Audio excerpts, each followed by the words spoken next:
कह सकते हो कि मैम एक बार हमारा वाइवा लीजिए। जब उससे उनको फेस कर लो, फिर किसी दूसरे टीचर से कहो। जब 5-6 टीचर्स ले लेंगे वाइवा, तो अपने आप में ये हो जाएगा कि ये वाइवा तो अब हम ले लेंगे। तो ऐसे क्वेश्चंस भी निकलेंगे उस टीचर्स के द्वारा कि ये तो पता नहीं था, तो उस क्वेश्चन की वजह से उस क्वेश्चन को भी पढ़ लोगे। किसी दूसरे टीचर से जब वाइवा लोगे तो उसकी वजह से उस क्वेश्चन को भी पढ़ लोगे। यानी कि जितना तुमने पढ़ा वो तो तुमने पढ़ ही लिया, जितना वाइवा में तुम्हें पता चला वो भी तुमने पढ़ लिया। तो कम से कम 100% में से 90% तुमने पढ़ लिया, क्योंकि 100% तुम नहीं पढ़ पाओगे, क्योंकि वो टीचर क्या पूछेगा तुम्हें नहीं पता, ठीक है। लेकिन जब 90% तुमने पढ़ ही लिया है, तब जब वो क्वेश्चन पूछेगा, वो तुमसे एक ही क्वेश्चन तो पूछेगा नहीं, 2-3 पूछेगा।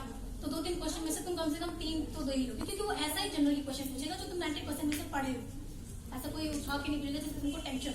पहली बात तो यार वो जो हार्ड क्वेश्चन रहते हैं वो सब पढ़ाई मत करो। हाँ, बस ना बेसिक ही पूछेंगे। बेसिक ही पूछते हैं। प्रोजेक्ट करने के बाद कॉन्जुलॉजी के बाद मुझसे तो ये पूछा गया था कि तुम्हारे बुक में बायोलॉजी की बुक में कितने चैप्टर्स हैं, कितने यूनिट्स हैं, ये भी पूछा जाता है।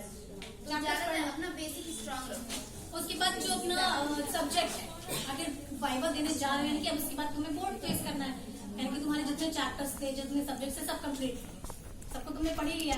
उसके क्वेश्चन भी तुम नॉर्मली याद कर लो। जैसे फॉर एग्जांपल जो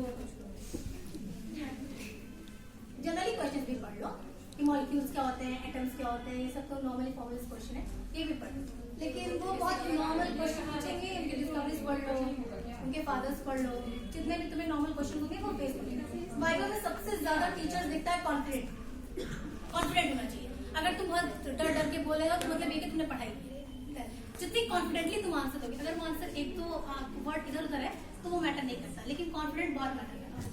सामने वाला तुम्हारा पहले कॉन्फिडेंट ही देखेगा कि तुम्हें कितनी कॉन्फिडेंशियली तुम आंसर दे रहे हो, मेन मैटर नहीं करता है।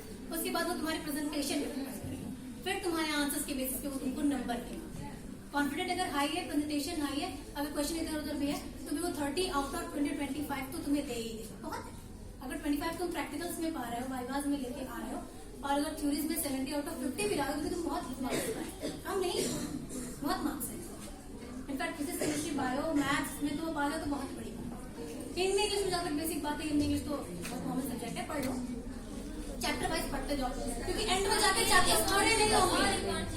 बच्चे कहते हैं सबसे इम्पोर्टेंट क्वेश्चन जो सबके मन में रहता है, कितने घंटे पढ़ा जाए। हाँ, ये काम मत करना कि 8 घंटे पढ़ेंगे, बिल्कुल ऐसा 8 घंटे वाला झंझट नहीं। देखो स्कूल चलते हुए 6 घंटे पढ़ रहे हो, तब तक दिमाग में स्कूल 6 घंटे चलते, जब तक पढ़ रहे हो 6 घंटे में अपने मन से 1 घंटे पढ़ लो, बहुत है ना। और जितना पढ़ो उतना अच्छे से समझ के पढ़ लो। उससे रिलेटेड अगर उस टॉपिक में उसमें तो कुछ पूछा जाए तो तुमको पता होना चाहिए। पूरे होल क्लास नहीं पढ़ो। 2 टाइप के स्टूडेंट, एक कोचिंग वाले, एक सेल्फ स्टडी वाले, ठीक है। वो स्टूडेंट स्टडी है। मैं इसका एक्सपीरियंस बता दूं, मेरे पास रात को 1 बजे तक मेरी तैयारी है, पढ़ रही हूँ, नहीं देखिए डर नहीं लग रहा है तो पढ़ लो, अच्छा नहीं तो पढ़ रहे हैं तो सो जाओ, अच्छा हम सोने जा रहे हैं, हमको अच्छा नहीं लग रहा है।